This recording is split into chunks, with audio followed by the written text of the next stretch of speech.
इस कार्यक्रम के प्रसारण पुण्यार्जक हैं श्री राजेंद्र प्रसाद जैन, श्रीमती ममता जैन, श्री प्रशांत जैन, श्रीमती दिव्या जैन, पारस जैन, श्री भरत जैन, श्रीमती सौम्या जैन एवं समस्त परिवार मुंबई। इस प्रतिभा स्थली में 2 मंडल हैं।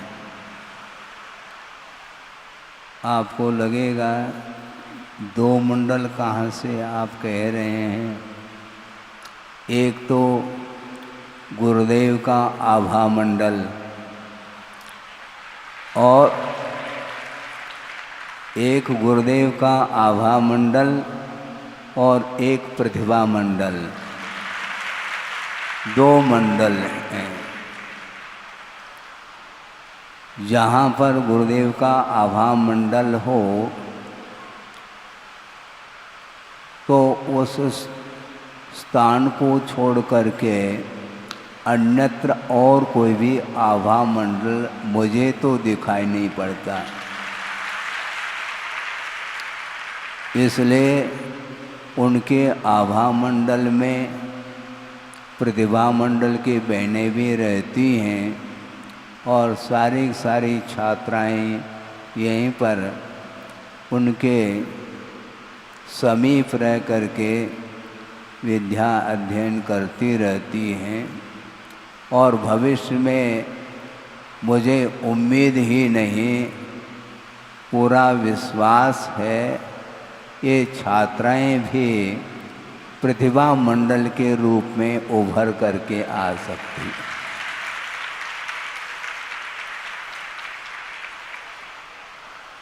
ये सारा प्रभाव गुरुदेव का आभा मंडल है। जिस प्रकार प्रभु के पीछे एक भामंडल होता है, प्रभु के पीछे एक भामंडल होता है, उसी प्रकार गुरुदेव का आभा मंडल है। वो आभा मंडल, उसका रेंज कहाँ तक है आप परिकल्पना नहीं कर पाएंगे। इसलिए जहाँ पर भी आप रहेंगे वहीं पर वह आभा मंडल के, जहाँ पर आभा मंडल है वहाँ पर रह करके आपको अध्ययन करना है। और आपके अंदर जो छिपी हुई जो शक्ति है, आत्मिक शक्ति, उसको उद्घाटित करने के लिए निरंतर हृदय में गुरुदेव को आप बिठाएंगे तो निश्चित रूप से वह आभा फूटेगी। उसको कौन रोक सकता है। इसलिए ये रेंज बहुत, पूरे भारतवर्ष में ही नहीं पूरे विश्व में यह आभा मंडल फैल चुका है। और उस आभा मंडल में हम भी रहेंगे और आपको भी रहना है। हम आभा मंडल के बाहर नहीं रह रहे हैं, ये ध्यान रखो। कहीं भी रहेंगे हम आभा मंडल के। वह आभा मंडल सबको प्रभावित करता है, प्रतिभा मंडल को भी प्रभावित करता है और छात्राओं को भी प्रभावित करता है, बल्कि चतुर्विद संघ को प्रभावित करता है। ऐसा सोचना चाहिए। व्यापक दृष्टि से सोचेंगे निश्चित रूप से आत्मा का विकास निहित है। इसलिए मैं ज्यादा नहीं कहना चाहता। प्रत्येक आत्मा के अंदर वह प्रभुत्व शक्ति छिपी हुई है, उसको उद्घाटित करने के लिए आभा मंडल की आवश्यकता पड़ती। हमने सोचा सब लोग माइक ले करके बोल रहे हैं, हमने सोचा कि हम क्या बोल पाएंगे, लेकिन आभा मंडल का यह प्रभाव है कि बोलने की शक्ति नहीं भी हो तो उद्घाटित भाव हो ही जाते हैं। शब्द बोलने पड़ सकते हैं, हमें इससे कोई विकल्प नहीं। बहुत साहित्यिक शब्दों का प्रयोग करना हमें नहीं आता, किंतु भावों के माध्यम से वह विषय सामने आता है। निरंतर प्रभु की आराधना, गुरु की आराधना करते हैं तो निश्चित रूप से वह आगम आत्मसात होता है। और आप लोग बोलते हैं आगम पिला दिया, बोलते कि नहीं बोलते? आगम पिला दिया, ऐसे कोई भजन बोलते हैं आप लोग? तो इसलिए अब मुझे पिलाने के लिए क्या शेष रहा है? क्योंकि उस आगम को केवल आप लोगों को ही वो पिला रहे हैं ऐसा तो है ही नहीं। मैं 40, 45, 50 साल से मैं पीता आया हूँ, इसलिए ये सारा सारा किसकी कृपा है? ये गुरु की कृपा है, गुरु का आशीर्वाद है। वह सारा सारा आशीर्वाद फल रहा है। यहाँ तक कि गुरुदेव ने इतना महान कार्य किया है, व्यापक उनकी दृष्टि रही है, और सामाजिक स्तर से ही नहीं धार्मिक क्षेत्र में भी उन्होंने ये सारा सारा व्यापक दृष्टिकोण को लेकर के जो प्रभावना की है, उस प्रकार की प्रभावना करते हुए भी उन्होंने ये कहा कि मैंने कुछ नहीं किया है, ऊपर से कौन? आचार्य ज्ञान सागर जी महाराज का यह सारा सारा श्रम है, उनका आशीर्वाद फल रहा है। ऐसा उनके मुख से हमने अनेकों बार प्रसंग के अनुरूप सुना है। इसलिए जब इतने महान आचार्य हो करके भी अपने गुरु को नहीं भूल सकते, तो मैं कैसा भूल सकता हूँ? क्योंकि मेरे लिए आचार्य ज्ञान सागर जी भी हैं और साथ साथ गुरुदेव तो है ही। आचार्य ज्ञान सागर जी महाराज का दर्शन करने का अवसर मुझे 2 बार प्राप्त हुआ है। यद्यपि श्रवण बेलगुला जहाँ पर गोमटेश्वर प्रतिमा है, बाहुबली की प्रतिमा, उसका दर्शन नहीं हो पाया, किंतु आचार्य ज्ञान सागर जी का दर्शन तो 2 बार हुआ। गुरु में प्रभु का दर्शन हम कर सकते हैं, दर्शन करने वालों की विशेषता मानी जाएगी। गुरु में भी प्रभु का दर्शन किया जा सकता। आगम के माध्यम से ये सारा सारा दृश्य देखने को मिलता है। यहाँ पर नंदीश्वर द्वीप है, रचना जिसकी की है मड़िया जी में, और वह नंदीश्वर द्वीप 2.5 द्वीप की बाहर है। साक्षात नंदीश्वर का दर्शन, जो 52 जनालय होते हैं, उसका दर्शन साक्षात नहीं कर सकते हैं, किंतु उसकी जो प्रतिकृति है उसका दर्शन यहीं पर बैठे बैठे, जम्बू द्वीप में बैठे बैठे हम कर रहे हैं। वस्तुतः दर्शन जो होता है वह मात्र आंखों से नहीं हो सकता, मात्र यह नेत्रेंद्रिय का विषय नहीं है। बिना आंखों के दर्शन नहीं कर सकते, यह अलग वस्तु है, किंतु नेत्र मिलने के बावजूद भी दर्शन कर पाए कहना बहुत कठिन है, क्योंकि नेत्र तो चौरेंद्रिय के भी होते हैं, भ्रमर हैं, और भी बहुत सारे हैं, मक्षिका हैं, मच्छर हैं, और भी बहुत सारे चौरेंद्रिय जीव माने जाते हैं जिनके पास आंखें हुआ करती हैं, किंतु उन आंखों के माध्यम से दृश्य का अवलोकन करते हुए भी प्रभु का दर्शन वो भी करते होंगे, आंख तो है, दर्शन नहीं होता क्या? दर्शन तो होता है, किंतु वीतरागता का दर्शन करने के लिए मन की आवश्यकता होती है। मन के माध्यम से ही प्रभु का और गुरु का दर्शन किया जाता है।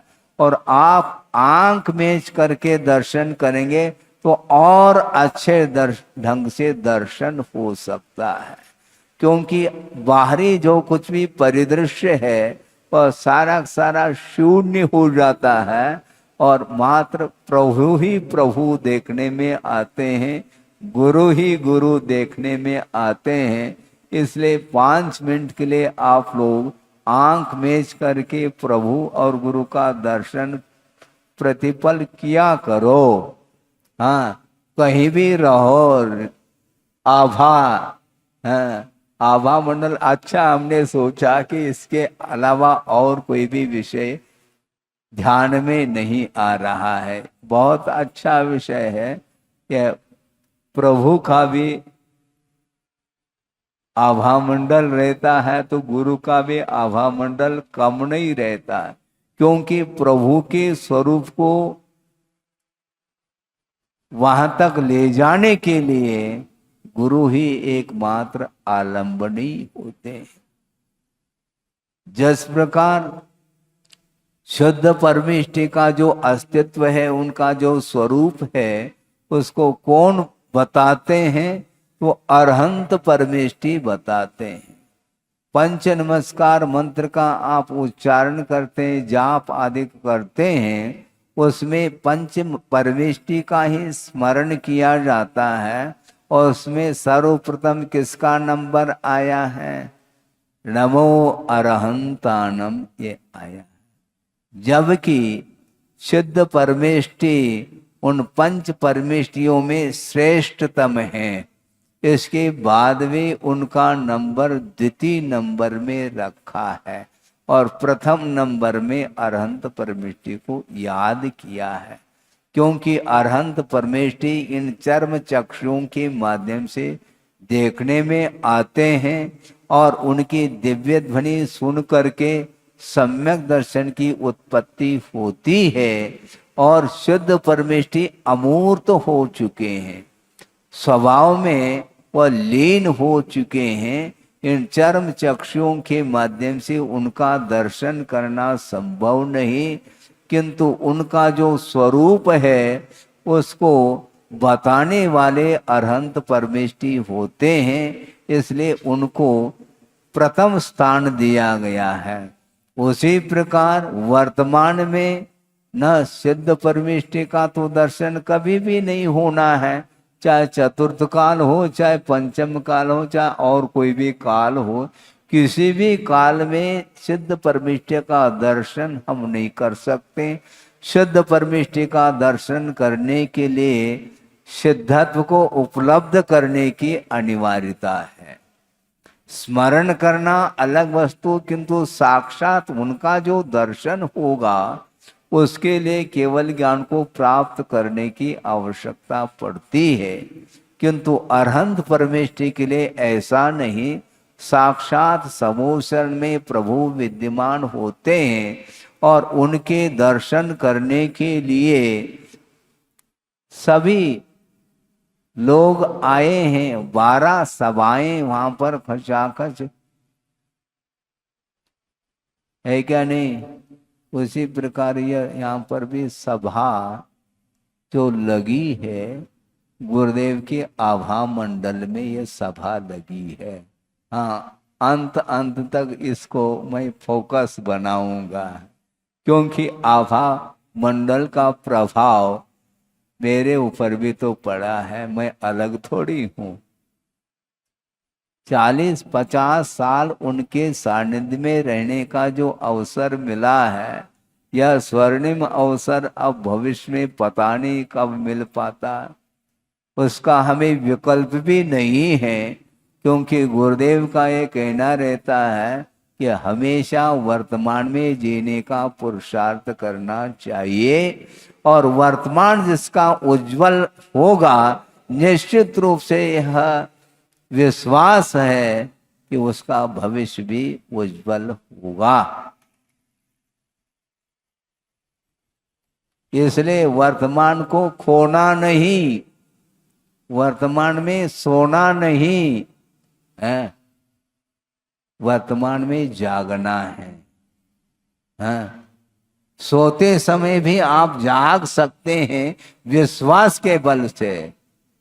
जागने का अर्थ वही, क्योंकि जो मिथ्या दृष्टि होता है वह रात दिन सोता रहता है, वह कभी जागता ही नहीं, किंतु सम्यक दृष्टि हमेशा जागृत रहता है। शयन अवस्था में भी उसका सम्यक दर्शन बरकरार बना रहता है, इसी का नाम जागृत अवस्था है। इसलिए निरंतर गुरु की वाणी का श्रवण करते रहिएगा। गुरुदेव ने जो भी दिया है प्रवचन आदि के माध्यम से, तत्व चर्चा आदि के माध्यम से जो संस्कार दिए हैं, वह सारा सारा उनका साहित्य, उनका जो कुछ भी रिकॉर्डिंग आदि आप लोगों ने किए हैं, उसको यहाँ पर दयोदय में रिकॉर्डिंग बजता है नमोकार मंत्र का, उसी प्रकार यहाँ पर भी बजता रहेगा। हमेशा महसूस नहीं कर पाएंगे। उनकी वीतराग मुद्रा को देखते हैं तो ऐसा लगता है कि साक्षात विराजमान है, और उनकी वाणी रिकॉर्डिंग हम सुनते हैं तो ऐसा लगता है अभी भी वो सामने विद्यमान है। इस प्रकार का जो अनुभव होता है, यह अनुभव क्यों होता है? समर्पण भाव आस्था के माध्यम से वह सारा सारा साक्षात वह रूप देखने में आता है। परोक्ष होते हुए भी प्रत्यक्ष की अनुभूति होती है। हाँ, इसलिए आगम के माध्यम से आत्म तत्व को समझने का हमें प्रयास करना है। और शुरुआत में ये जटिलता लग सकती है, किंतु आचार्य महाराज का ये कहना है कि मोक्ष मार्ग जटिल तो है किंतु कुटिल नहीं है। ऐसा कहा, सुना आपने? हाँ। मोक्ष मार्ग जटिल है क्योंकि सहनन आदि नहीं होने के कारण, क्षमता सामर्थ्य में कमी होने के कारण जटिलता महसूस होती है, किंतु अपनी क्षमता के अनुरूप आर्जव धर्म की यदि उपासना करेंगे तो निश्चित रूप से वह कुटिलता समाप्त होगी। और कुटिलता बनी रहती है तो आप कहीं भी रहो, प्रभु हमसे दूर ही रहेंगे। प्रभु को समीप में लाना चाहो या प्रभु के समीप, गुरु के समीप पहुंचना चाहो तो निरंतर आर्जव धर्म की उपासना करो। सरलता आनी चाहिए।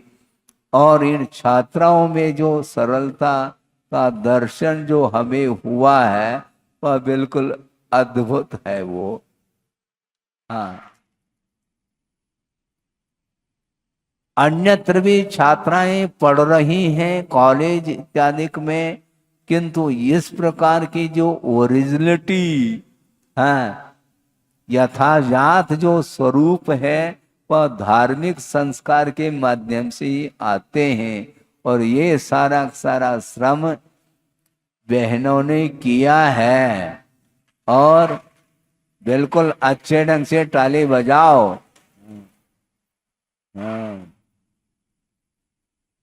और उनका जो श्रम है वह गुरुदेव के प्रति समर्पण का ही एकमात्र भाव सामने आता है। उसके माध्यम से ही यह सारा सारा कार्य हो रहा है। इसलिए हमारा ये कहना है, ये जो दिव्य ज्योति है, हाँ, अभी सुना था कि आचार्य महाराज का महाप्रयाण हुआ है। यहाँ पर शून्य शून्य नजर आता है, ऐसा उन्होंने कहा। ये उनकी विवक्षा है और कथनचित ठीक भी है। महसूस तो होता है, अभाव महसूस होता है, किंतु वह कुछ क्षण के लिए महसूस हो सकता है, होता है, किंतु मैं शून्यता का अनुभव नहीं करता। आकाश को शून्य कहा, ठीक है, और मैं आचार्य महाराज के लिए आकाश की उपमा दे रहा हूं। हाँ। स्वर्णाचल इवा कंपा ज्योति पथ इवा मला समीर इव निसंगा निर्ममत्वम समाश्रिता। इस प्रकार आगमकारों ने ये कहा है कि ध्यान करने का अधिकारी कौन होता है, ध्यान का पात्र कौन होता है, इस विषय में स्पष्ट वर्णन किया है शिवचंद्र आचार्य ने कि ध्यान करने वाले की परिणति कैसी होती है। स्वर्णाचल इवा कंपा, सुमेरु के समान अकंप जो रहता है वही ध्यान का अधिकारी होता है। और ज्योति पथ इवा मलाह, ज्योति पथ बोलते हैं आकाश को। हाँ, यानी जो ज्योतिष मंडल है उसका जो पथ होता है वह आकाश माना जाता है। इसलिए आकाश को हम शून्य नहीं मानना चाहते। वो ज्योति पुंज हैं, स्वयं ज्योतिष मंडल के लिए आधार देने वाला आकाश द्रव्य माना जाता है। इसलिए ज्योति पथ यह आकाश का यह पर्यायवाची शब्द है। उनके समान निर्मल, उस आकाश के समान जिसका उपयोग मन निर्मल होता है निरंतर, वो ध्यान के अधिकारी होते हैं। स्वर्णाचल इवा कंपा ज्योति पथ इवा मला अमला और समीर इव निसंगा। समीर अर्थात वायु, हवा, ऑक्सीजन है, वो निसंग अर्थात परिग्रह से वह मुक्त रहते हैं।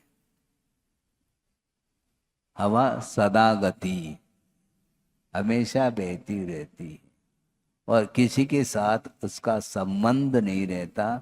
उसी प्रकार जो ध्यान करने वाला ध्याता होता है वह निसंग अर्थात निष्परिग्रही होता है। मूर्छा का अभाव देखने में आता है उनके अंदर। और निर्ममत्वम समाश्रिता, किसका आश्रय लेते? ममत्व भाव का आश्रय नहीं लेते, किंतु निर्ममत्व भाव का आश्रय लेते हैं। सोचो, विचार करो, वह विश्व को प्रकाश दे रहे हैं, इसके उपरांत भी विश्व से उनका कोई भी अटैचमेंट नहीं। भगवान भक्त से उनका संबंध अटैचमेंट नहीं रहता, भक्त का जरूर रहता है भगवान से। उसी प्रकार गुरु का भी संबंध किस रूप में रहता है? यदि रहता भी है तो धर्मानुराग के साथ ही उनका संबंध रहता है और विषयानुराग को लेकर के उनके अंदर ममत्व भाव जागृत नहीं होता। इसलिए निर्ममत्वम समास श्रिता ऐसा कहा। और अपने को भी बार बार उन्होंने यही संबोधित किया है। ये ममत्व भाव भयानक भाव माना जाता है। इस ममत्व भाव से ही ऊपर उठना चाहिए प्रत्येक साधक के लिए, अपनी अपनी भूमिका के अनुरूप।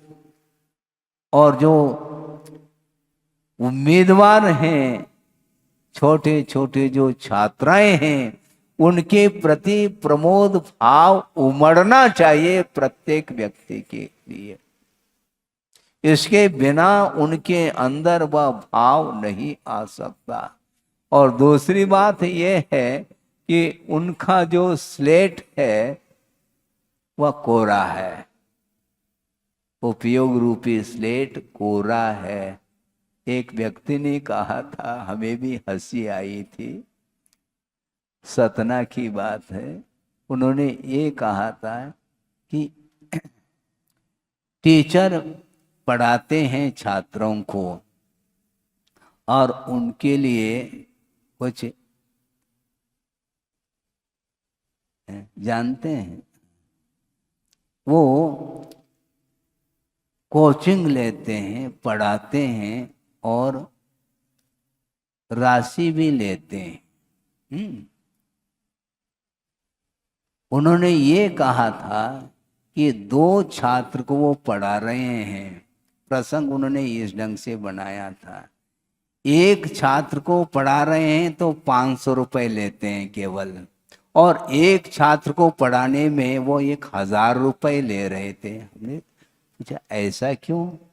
इसलिए जिसका कोरा स्लेट है उसमें केवल भरना है, इसलिए 500 रुपए लेता हूं, और जिसका स्लेट भरा हुआ है उसको डिलीट करने के लिए 500 रुपए और भरने के लिए 500 रुपए।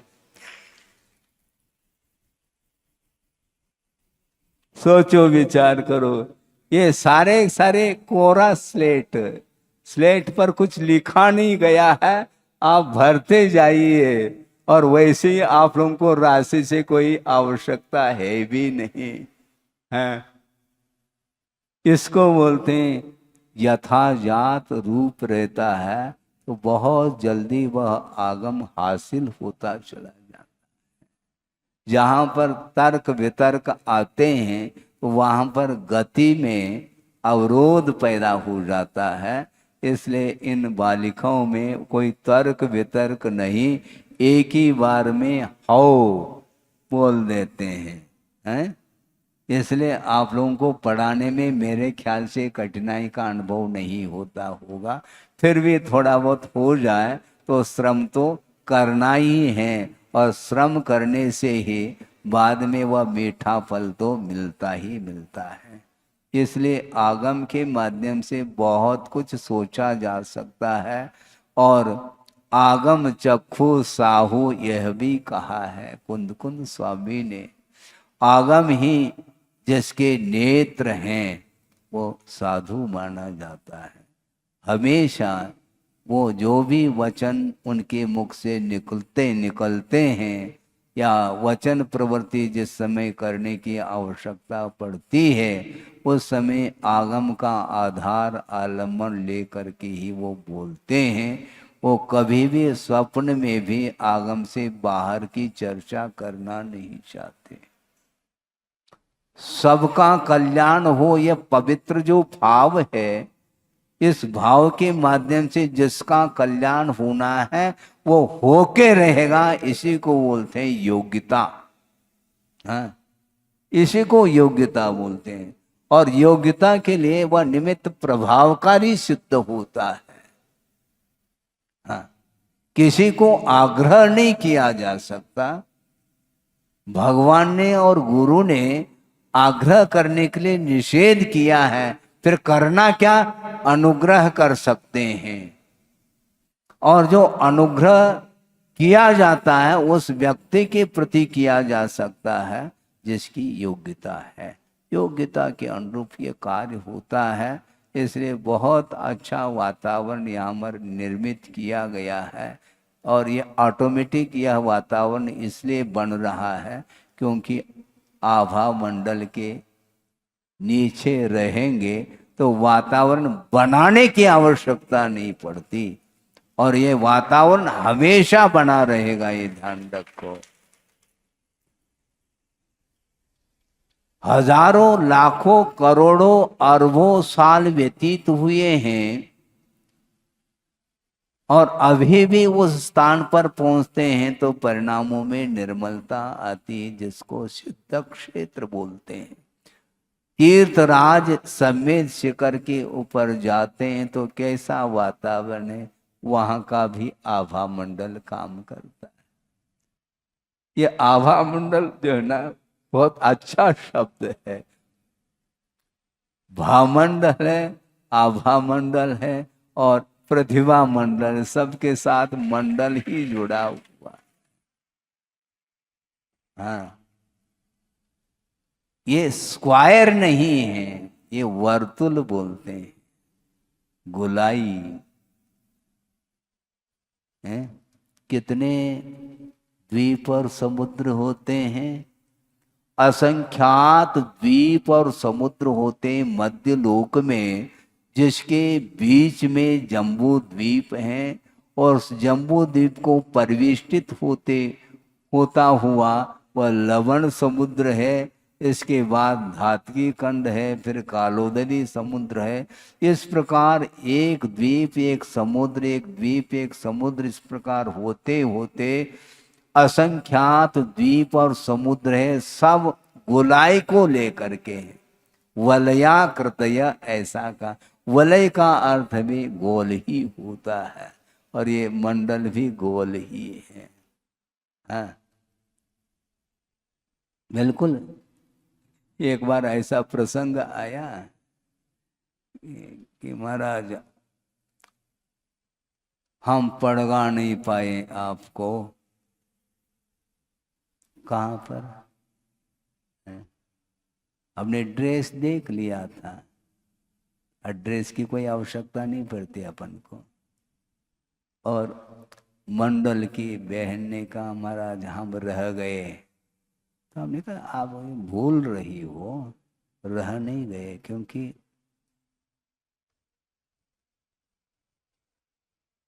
एड्रेस ये कही है, प्रतिभा मंडल की बहन है।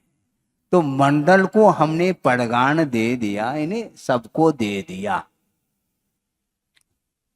हाँ? उसमें विभाजन नहीं कर सकते हैं, वह वर्तुल है। हाँ? वो गोलाई में है, चौकोर त्रिकोण अष्टकोण ये है ही नहीं उसमें, गोलाई में है। मंडल एक है और एक ही रहेगा। वो उसका आकार, उसकी परिधि बढ़ती चली जा सकती है और बढ़ेगी, लेकिन मंडल तो एक इकाई है। हमें दहाई की आवश्यकता नहीं, क्योंकि दहाई कहेंगे तो फिर संख्या 10 की हो जाएगी, फिर शतक की हो जाएगी। लेकिन ये संख्या बढ़ते बढ़ते भी वह एक ही मंडल माना जाता है, जिसको महासत्ता बोलते हैं। महासत्ता, उससे बढ़ करके और कोई सत्ता ही नहीं। सत्ता का अर्थ अस्तित्व होता है, और महासत्ता का अर्थ भी यही होता है, उसमें कोई भेद नहीं है। इसी प्रकार जबलपुर अपने आप में महासत्ता का प्रतीक है, और जितने भी कॉलोनी हैं वह सब अवान्तर सत्ता है। उसमें वह सिटी बढ़ती चली जाती है। हम बांटना नहीं चाहते, हम जोड़ना चाहते हैं। हाँ, आप सब लोग गुरुदेव से जुड़े हैं, जुड़े रहें, ये मैं प्रार्थना प्रभु से करता हूं। क्योंकि जहां पर बिखराव है वहां पर कल्याण नहीं हो सकता। जुड़ाव होना चाहिए, और आत्मा से जिसका जुड़ाव है, परमात्मा से जिसका जुड़ाव है, वहां पर बिखराव संभव नहीं है। हाँ, प्रलय भी आ जाए तो उसमें कोई भी बिखराव संभव नहीं है, क्योंकि व्यापक दृष्टिकोण है इसमें। महासत्ता में हमेशा व्यापकता बनी रहती है, व्यापक दृष्टिकोण माना जाता है। नई की अपेक्षा से भिन्न भिन्न दृष्टिकोण हो सकता है, किंतु आचार्यों ने कहा सव्वे शुद्धाव शुद्ध नया। शुद्ध निश्चय ने के अपेक्षा से देखते हैं तो शुद्ध के समान है, ऐसा कहा, शुद्ध कहा है। आप अशुद्ध नहीं है, ध्यान रखो। वर्तमान में जो पर्याय है वह अशुद्ध के रूप में है। वह अशुद्ध पर्याय कहाँ तक जाएगी? कहाँ तक जाती है? कल भी तत्व चर्चा के दौरान विषय रखा था, 2-5 मिनट और लेता हूं कि ये वैभाविक परिणति वह कहाँ तक जाती है। जहां तक गुणस्थान की परिणति है वहां तक वह वैभाविक परिणति मानी जाती है। अरहंत अवस्था भी यह साधी अनंत पर्याय नहीं है, क्योंकि अरहंत के उपरांत एक अंतिम पर्याय प्रकट होती है, सिद्धत्व रूप पर्याय। वह सिद्धत्व रूप जो पर्याय है वो साधी अनंत मानी जाती है। अनंत काल तक वह सिद्ध अवस्था बनी रहेगी, जबकि अरहंत अवस्था उत्पन्न हो करके वह जितना उसका काल है उतने काल तक ही वह अरहंत अवस्था बनी रहती है। उसके उपरांत निर्वाण को प्राप्त होते हैं। अरहंत परमिष्टि ही निर्वाण कल्याणक बाद में होता है। पहले गर्भ कल्याणक तीर्थंकर की अपेक्षा से कहा जा रहा है।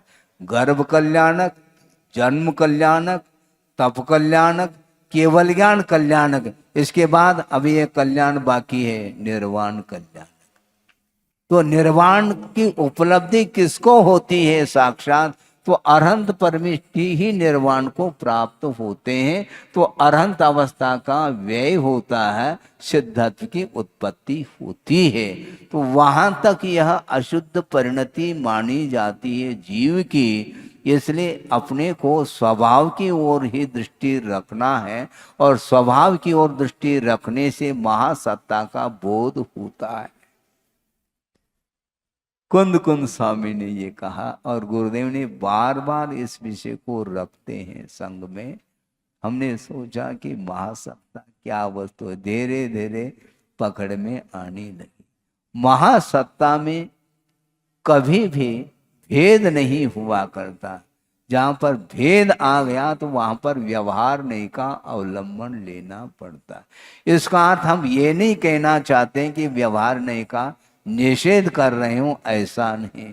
जहां पर व्यवहार नहीं का आलम्बन लेना आवश्यक है वहां पर लेना भी चाहिए, नहीं तो फिर निश्चय तक पहुंच नहीं पाएंगे। क्योंकि हेतु नियत को हो ही कहा। निश्चय तक पहुंचने के लिए व्यवहार का आलम्बन लेना अनिवार्य सिद्ध होता है। इसलिए हमारे लिए आराध्य हैं अरहंत भी, सिद्ध भी, आचार्य भी, उपाध्याय भी, सभी हमारे लिए आराध्य हैं। महाराज, साधु के लिए भी साधु आराध्य हो सकता है क्या? साधु के लिए नहीं, आचार्य के लिए भी साधु आराध्य हो सकता है। यही तो विवक्षा है। क्योंकि साधु परमेष्टि जब शुक्ल ध्यान में लीन होते हैं तो उनकी उपासना आचार्य परमेष्टि भी करते हैं, क्योंकि उनको भी शुक्ल ध्यान का आलम्बन लेना होता है। इस कार्यक्रम के प्रसारण पुण्यार्चक थे श्री राजेंद्र प्रसाद जैन, श्रीमती ममता जैन, श्री प्रशांत जैन, श्रीमती दिव्या जैन, पारस जैन, श्री भरत जैन, श्रीमती सौम्या जैन एवं समस्त परिवार, मुंबई।